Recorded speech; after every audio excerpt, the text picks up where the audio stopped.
Imagine a world where you're denied services solely based on where you lived. Imagine being denied a home loan only because of the zip code that you placed on the application. For some Americans living in the 1930s, this was not an imagination, but rather their reality.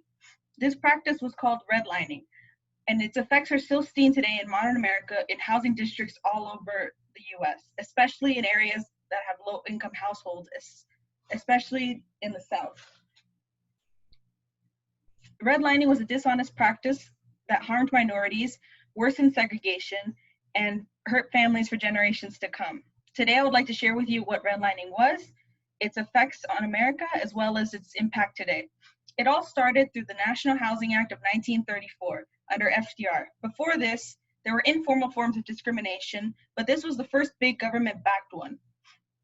In order to try to recuperate from the Great Depression, the US created a loan system that made it easy for Americans to be able to buy their first home loan and afford a mortgage. But in order to prevent certain groups of people from being able to get these loans and determine who was able to get these loans, the bank created color-coded maps that essentially excluded some people from these loans, especially minorities. According to the Underwriting Manual by the Federal Housing Administration, incompatible race groups were not permitted to live within the same communities, meaning that the goal was to keep communities separate. These neighborhoods were predominantly minorities, especially African Americans.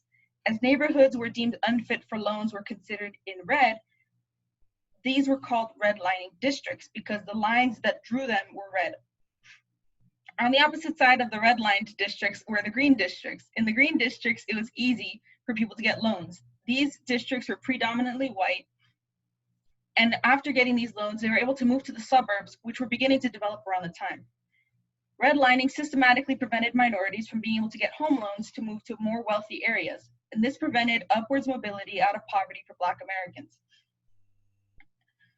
White people were able to move into the newly made suburbs, whereas Black Americans could not afford to, or they were not allowed to. One of the most popular examples of this is the Levittown suburbs. Levittown suburbs were created by William Levitt, and they had a lease clause in 1947 that said Levittown homes must not be used or occupied by any person other than that of the Caucasian race.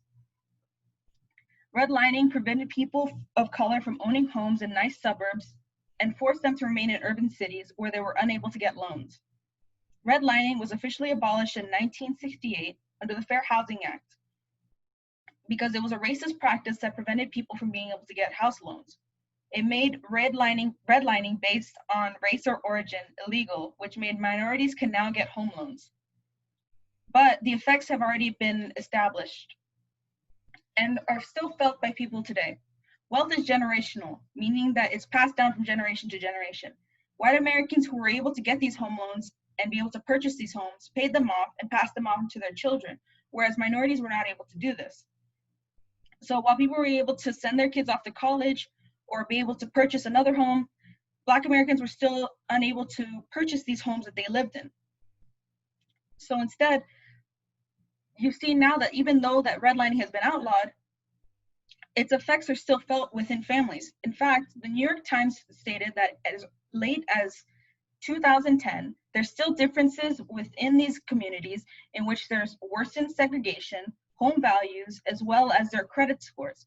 So redline districts are still doing significantly worse than green districts. It caused families to be unable to bring their children out of poverty and give them a better life. Though redlining has been outlawed for 50 years, its effects are still felt today within the communities. Redlining helped banks originally to be able to choose who got loans, but these practices were racist in intent, and it hurt families for generations. Though its impact is still prevalent, we now live in an era that we no longer need redlining in order to determine who gets home loans. By acknowledging this dark spot in history, we're able to mend the gap moving forward, and we can live in a world where the color of your skin does not determine your quality of life. And I thank you for your time.